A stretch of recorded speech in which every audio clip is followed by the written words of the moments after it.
Okay guys, so now we're going to have a look at some Krabi Krabong. Now, Krabi Krabong is the weapon part of Muay Thai. So it's kind of the parent art. So we have, Muay Thai is kind of the baby, that's what I think of. And the father and the mother is Krabi Krabong and Muay Baram. So Krabi Krabong was a little bit more the war arts. So they're not as well preserved these days because the Thais have bombs and guns and all of that sort of stuff. So it's preserved in schools and it's preserved in dance. So you can still fight with it, of course, but I kind of like it as a dance and a meditation.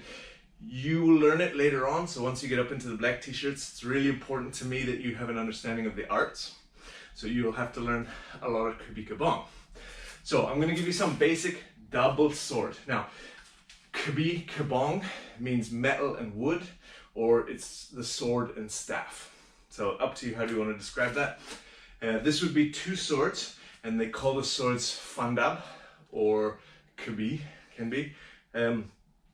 Obviously, they're longer than this, and they're about hip length, but they have a really long handle on them.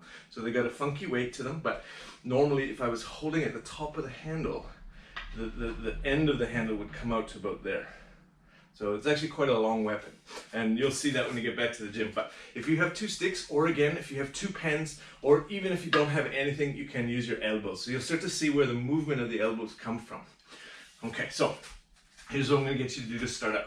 We're going to do just a basic double sword flow today, just so you can get the hang of it, and then we'll build on that. So I just want you to have your feet shoulder width, hands on your hips. Now all I'm going to do is raise that thing up, and I'm going to slash right down the middle. Raise and slash.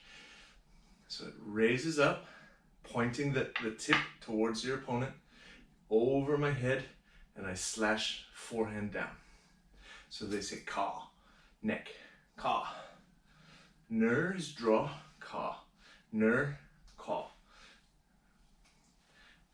Raise and slash. Raise and slash. And that's the first one. So you can start to see where those spiked elbows coming. So when I draw and I slash, it's the same motion.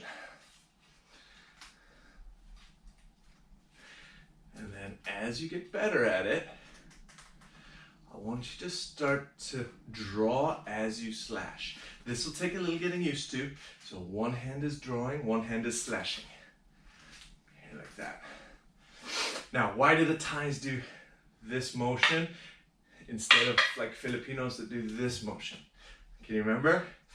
Essentially, it's because the Krabi Krabong is a ranked battlefield art. So when you're standing in lines with your army behind you, you don't really want to be smashing them. So the idea with this is keeping everything in front so you're not hitting your friends behind you. Filipino martial arts is a guerrilla fighting art, so it's more running and not really ranked fighting art. So they could swing like this.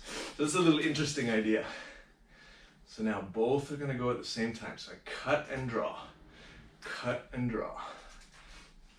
And as you get better at it, I want you to add a little bit of hip motion, so I'm turning a little bit and make that thing even smaller. Once you get the hang of it, I want you to do 500 of those, and that's a great arm workout. So build it up, guys, give it a go.